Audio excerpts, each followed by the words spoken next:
Hello and welcome to another exciting edition of News Warcast with your host Wind. Today we're going to be talking about the 5-9 and 5-12 war. We are currently at March 16th, year 7 of age 100.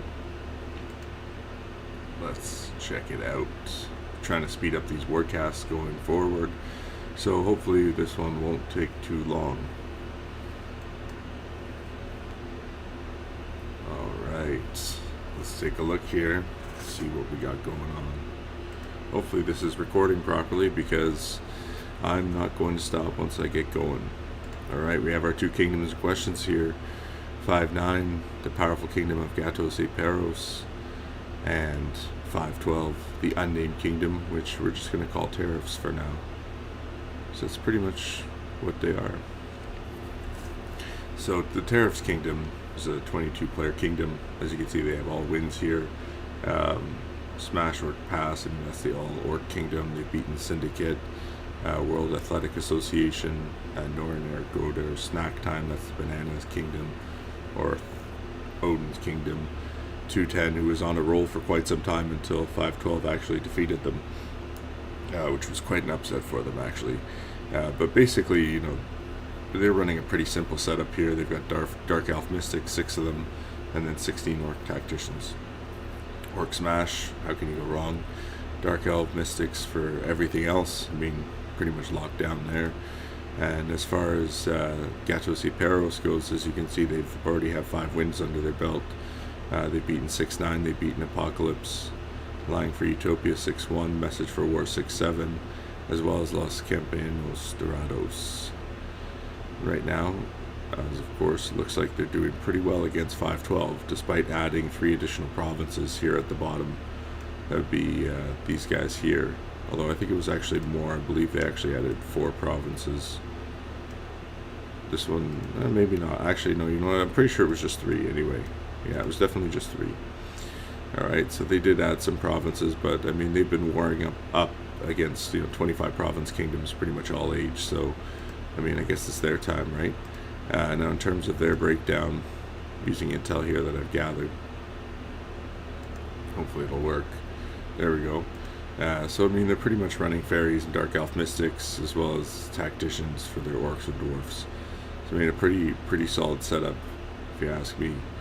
And I actually have a tiny bit of intel here that's not too old from Dashand here. Their Mystic. He's got some pretty high defense there, 770k. Whereas they have orcs on their side that have over 1 million offense right now. That's this Eurasia guy, but I mean, he's quite large compared to everybody.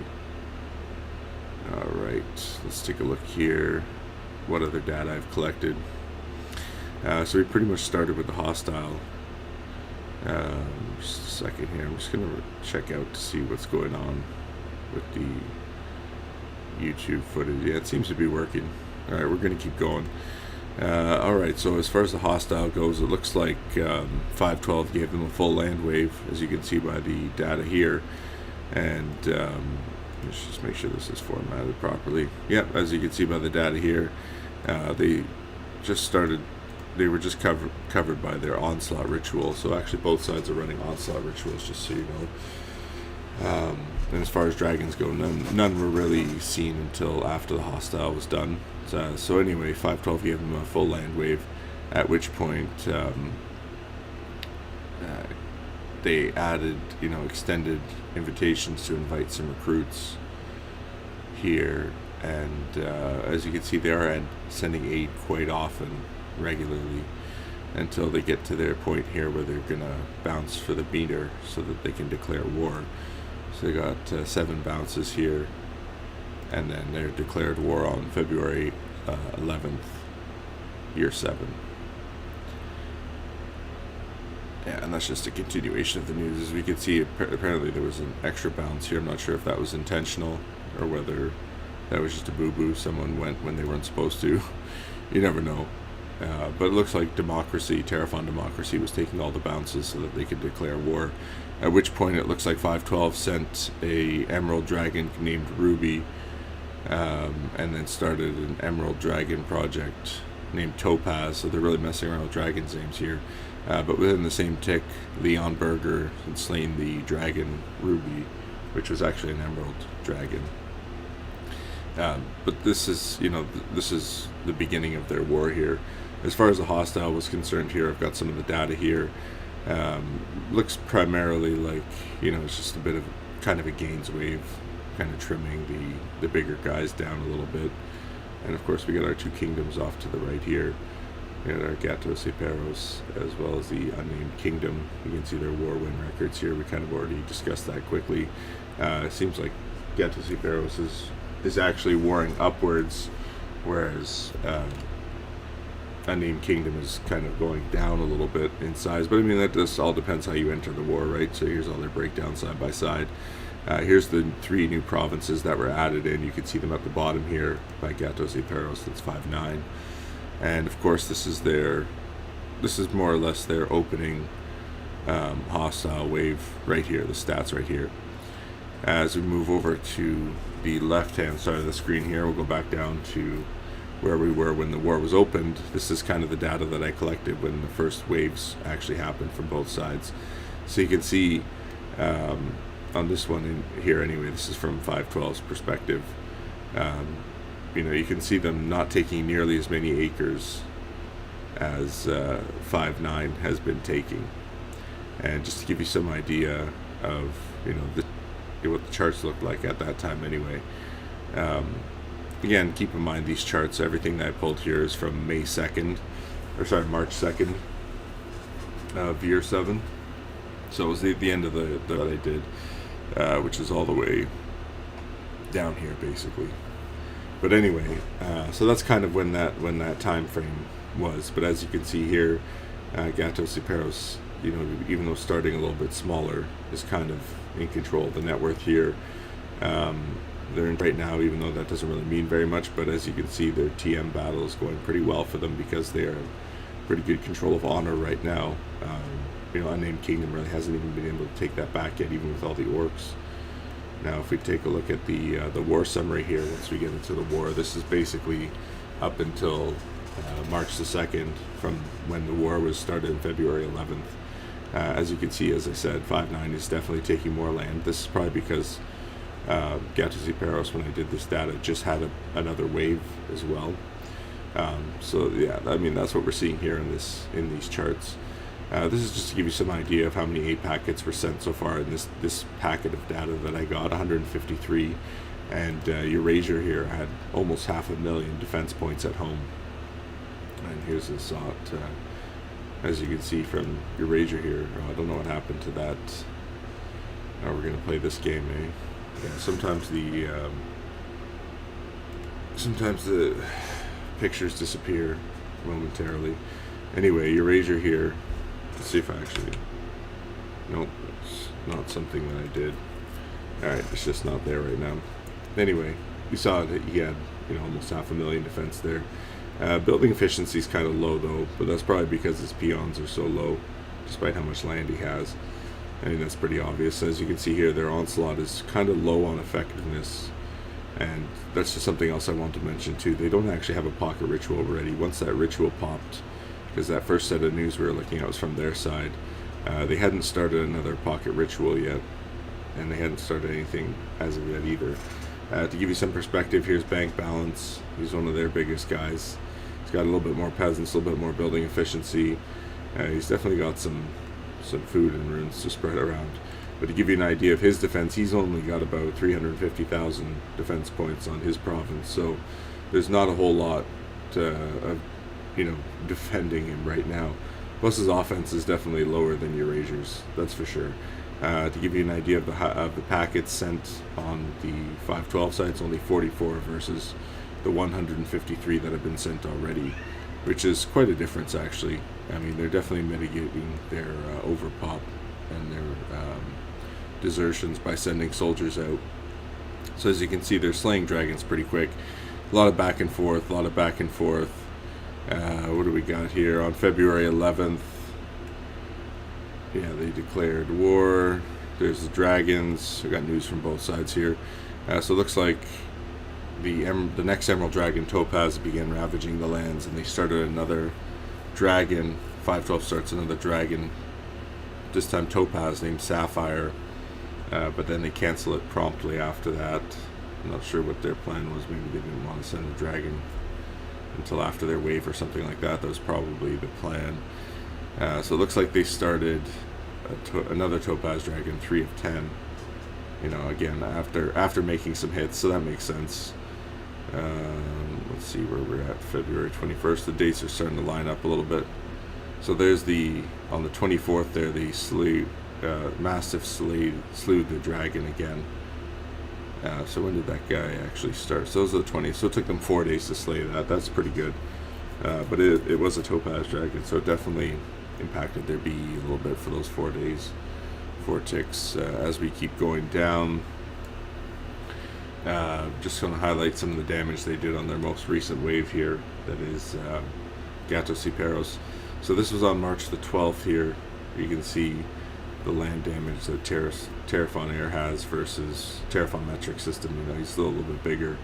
But in 1 tick, you can see they made considerable dent. But at the same time, they're obviously having armies return, or they're doing some land lust or something. So they're not exactly sinking them completely, but Smiles did want to point out the last time he looked when he was in the chat room, how many provinces 512 actually had that were around the 500 GC net worth per acre mark, where it appears as though Gatos y Perros was taking a lot more damage. However, if you look more closely at this data here, you'll see that Gatos y Perros has about half the amount of net worth damage taken at this point of the war. And as we move on down even more, you can see that how more apparent that is. Here's the next news report. So this is actually the 28 hour mark. This is from the last time I took the news. So to give you some comparison, as you can see, Gatos y Perros is still taking more acres. They're doing more attacks. They're ambushing not nearly as much as 512. 512 seems to be doing more ambushes, but as you can see, their provinces have taken significantly more acreage loss. Oh, there it goes. I don't know why that's happening, but again, to give you some idea of the 8 packets going back and forth, Gatos y Perros is about 388 packets versus the 98 packets sent by 512. So it's a totally different style of gameplay up there. I still don't understand what happened to this thing. It's probably going to make me reload the page, but we don't really need to see that anyway. You guys saw that he's got about 488,000 defense at home right now. I did want to highlight as well that they did actually start another ritual. So it looks like they're going from an onslaught to a haste, and that was started on March 11th. That's Gatos y Perros. That's pretty much it for the data on this side of it. I don't think there was anything else happening in the news on 512 side to indicate any other kind of change. Yeah, and so they do have on February 23rd. They did have another onslaught that started covering their land, and from what I can tell, they didn't have any other rituals started at that time. So just to give you a quick idea of what the war is actually looking like right now. Hopefully this is actually working properly. See if it goes.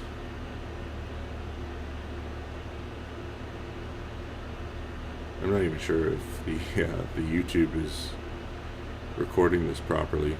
I mean, it should be, but who knows, actually, because it's been so long since I've done a recording, but it seems like the times are matching up right now.